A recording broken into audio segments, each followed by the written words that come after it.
What's up, everybody? Welcome back to another episode of Dark Side of Japan, where today we talk about a very troubling social subject in Japan, a matter that's been going on for years now, known as the Hikikomori.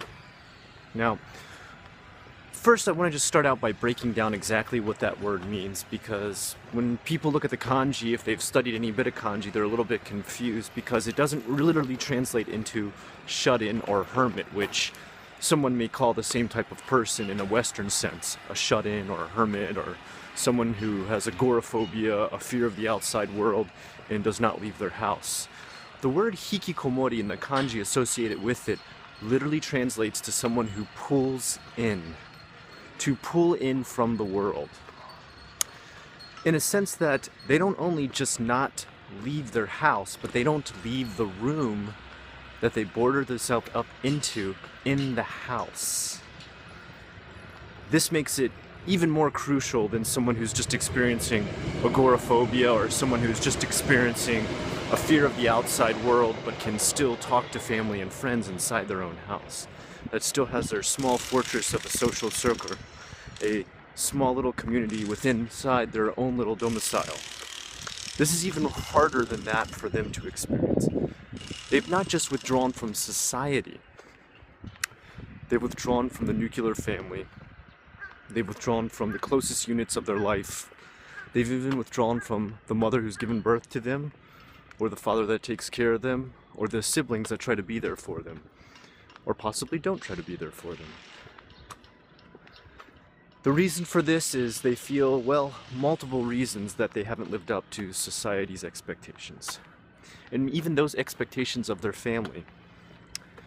One of the hardest parts about Japan is that people are often raised here to feel that they serve a purpose in society as far as being a specific cog or gear in the machine that is Japan. A very productive, hard-working, straight-laced nation. For the most part, very conservative. It is believed that one grows up to go into elementary school. From there they will study very hard to pass tests to allow them to enter a decent junior high school, doing the same thing again in junior high school to enter a decent high school, and from there either a college or trade school that will teach them their specific career choice that they will most likely lock into almost their entire life. And that is usually an unchangeable career path. Oftentimes there are apprenticeships that people must master that either a father or family friend or relative or has carried through a lineage of a family that they are expected to both master, take up, learn the trade of, and then take over when they become an adult, whether they have a passion for that or not. And that can be very troubling. I myself am an artist by trade at this point, and I can only imagine if I was expected to work a trade such as, something in construction, or something in math, something in accounting. There's nothing wrong with those careers. Those are very great careers, and they actually pay pretty decent and have a very good livelihood. But I myself would be incredibly miserable. I would be so miserable. I think it would be really hard to wake up and go to work each day. I think I would be incredibly depressed, and that would be because of something I had to do 8 to 12 hours a day. Because remember, the workday in Japan isn't just only 8 hours. It's not a 9 to 5, it's sometimes a 9 to 9. So imagine if your whole life was leading up to a career you didn't want to work, or a career you didn't have a passion for. Or maybe something you thought you did have a passion for, but when you finally got into work and got into that trade, you decided, wow, this really isn't for me. Yet that had already been your destiny long before you had ever decided to choose or change your mind. This is one of the harrowing experiences of the Hikikomori, and one of the reasons they get locked into their own room in their own little world, their own little tiny microcosm of self-loathing. That being said, there's other reasons as well, and we're going to go into a couple different facets today. One other one I want to explore is the fact that oftentimes society's stress, just stress in general of being in society in Japan, can weigh very heavy on a hikikomori. And I spoke about this slightly in the Dark Side of Japan Suicide series, the tatame and the hone, the inside face and the outside face. These are subjects that are very important when speaking about this subject. In Japan, you have the inside face and the outside face, and to explain those perfectly, it would be to say that the inside face is the one that we keep inside of our house with our family, close friends, and relatives, siblings, and others that we see within the boundaries of our own little microcosm of our house. We can laugh with them, we can joke with them, we can be sarcastic with them, we can tease them, we can sometimes give our totally true, honest, brutal opinion as well. Even in Japanese society, yes, that can happen.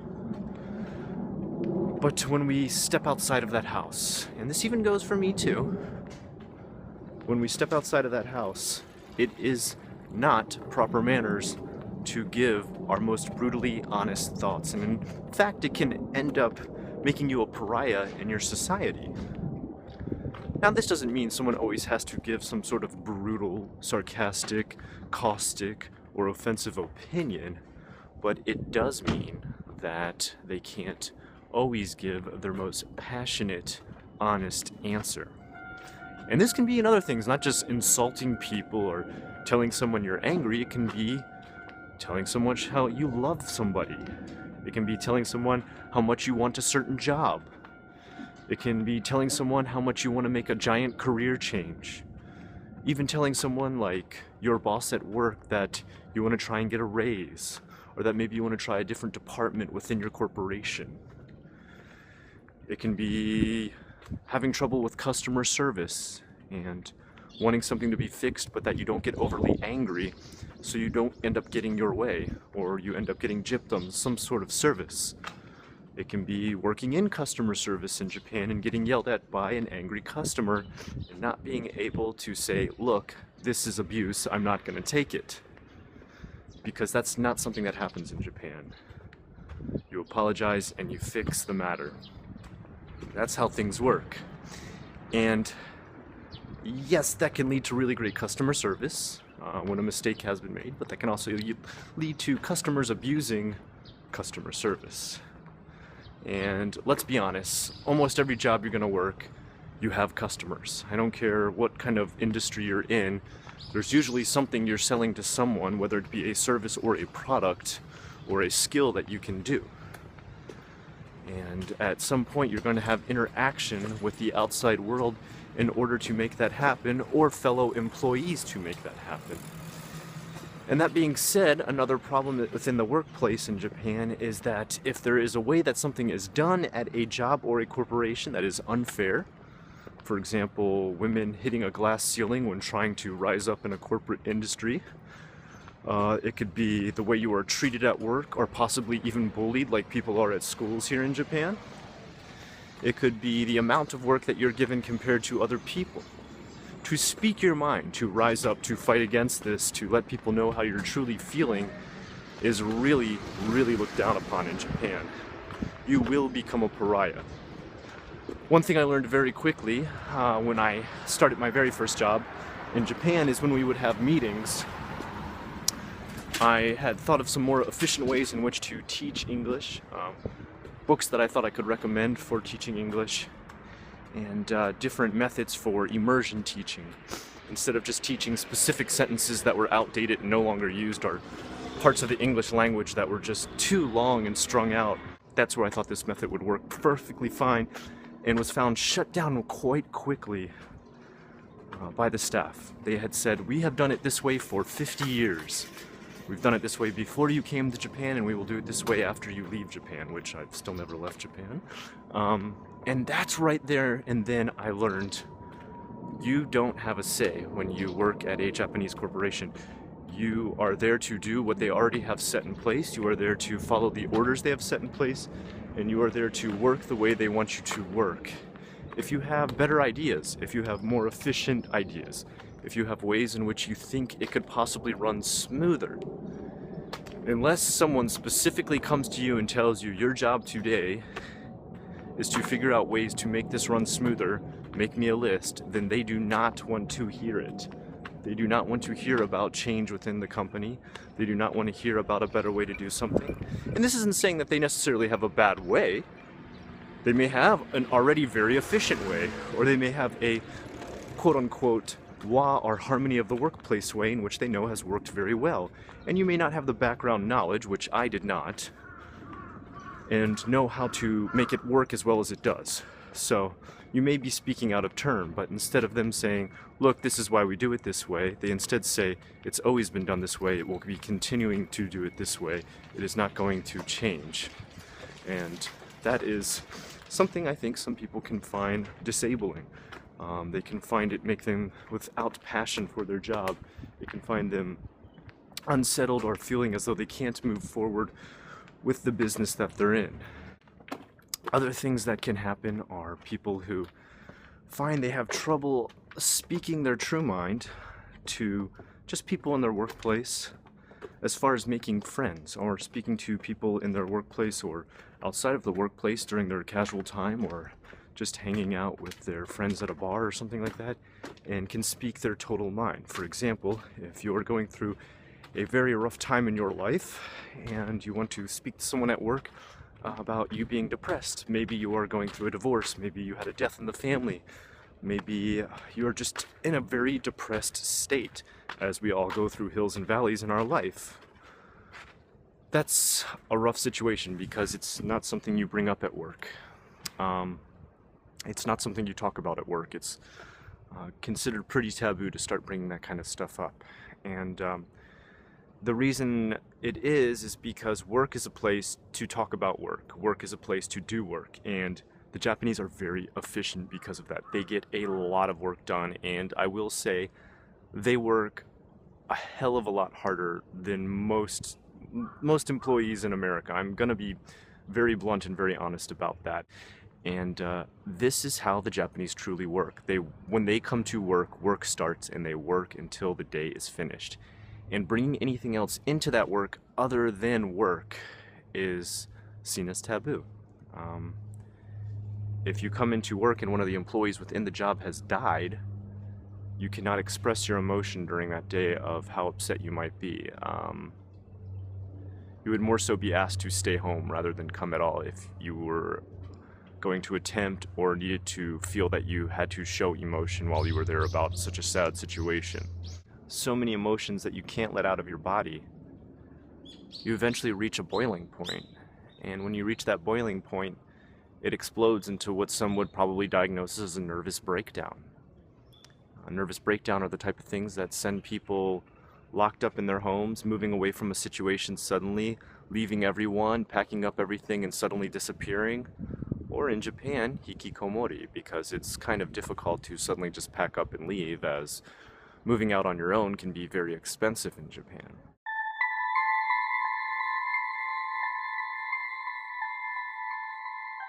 Some of these stories that I read about, it starts as young as high school. Maybe they start to get bad grades in high school already, they drop out of high school. And in Japan, if you drop out of high school, you're very, very limited in what you can do for a job. You're literally stuck with either convenience work, fast food work. Maybe you can get into construction, but even that's going to take you getting into a trade school, especially if you want to get into a specific type of construction. Which construction can pay very well, but again, it's hard to get into a trade school when you've dropped out of high school here.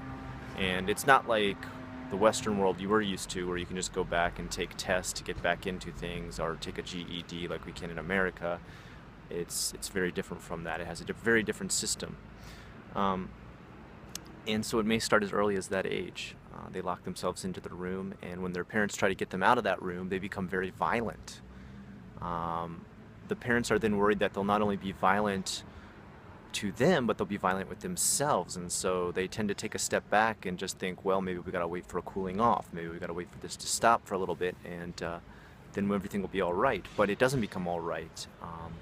One story I read, a man was into his 50s at this point, and his parents had gotten so fed up with it that they had decided that the house that he was in which he would never leave his room, they would have to leave that house. They bought a new house, left him in that house, so that he would be forced to have to come out and like cook his own food and do stuff like that, take care of his own laundry, so that he'd at least start to get out of his room. Just get out of his room. They left the house. So now they're paying for 2 houses, having to start a second mortgage. They're in their 80s.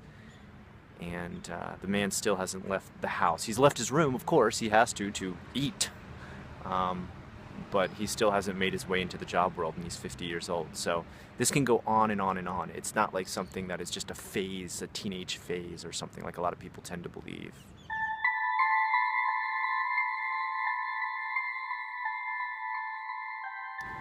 Finally, let's just get into some statistics. When studies first began, one of the first studies was around 2010. There was others before that, but they were independent studies that hadn't really taken a lot of place in the books as far as government records in Japan. And the first study done by the government, Japanese Health Cabinet, they had done a study in which they found around 200,000 people were most likely hikikomori within Japan. Of course, soon after, Kobe psychiatric community went together to do their own independent study and said that number definitely is much, much higher, around 700,000.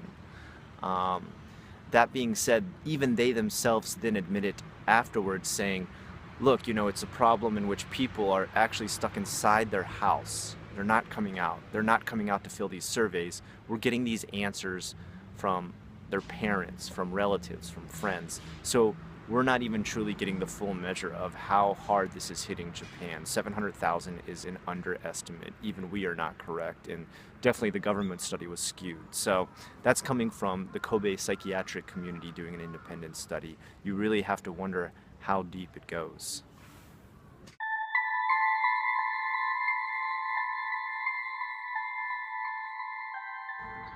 So what's being done about this hikikomori situation? Is anybody anywhere doing anything? Well, actually there are companies that specialize in, I guess, what you would call hikikomori interaction. They hire a series of people whose jobs it is to try and communicate with these hikikomori. Oftentimes hikikomori are men. They tend to be men around their early 20s, late 30s, and sometimes, like I said, moving into as late as 50s. And they often hire women who will go to their doors, and this has no sexual premise. Don't get any ideas like that. I think they just feel that women have a softer tone. Men might take a rougher tone with other men telling them to shout at them to come out of their house, which, I mean, that's not always necessarily true. I myself would not be screaming at someone to come out of their room. But I suppose this is the discipline of the corporation that offers this type of service. They choose usually women to go to these places and try to communicate, to try and get these people to come out of their rooms, to offer them small jobs. For example, I remember reading one story where a class was doing a study on cars, and the hikikomori who was locked inside of his room was a big-time car model builder. He loved to do it. So the girl they had hired made a communication with the school that she knew somebody who could help make a bunch of model cars for the class so that they could better study the structure, because, as you might not know, model cars within Japan tend to have every little piece. Like, they'll make you put together the engine exactly how the engine is to scale, 1/43 of scale, and everything's in there. And this guy could do it. He was really good at it, and he'd put the little thing together, and they could open up the car and check it all out. And that was the way that she was able to communicate with this guy, by saying, look, you don't have to do anything for me, but there's some kids who want some stuff. And of course, you do pull at heartstrings when you talk about kids to almost anybody who has a rational sense of humanity. And this man, of course, started to put those cars together. He started to warm up to the world outside again, and he came out. So that's a success story. That's someone who got somebody to come out. That's one of these corporations that actually got these people come out of their room. But it's such a sad fact of life that there needs to be companies that people need to hire to get these people to come out. I mean, why is there not free government services?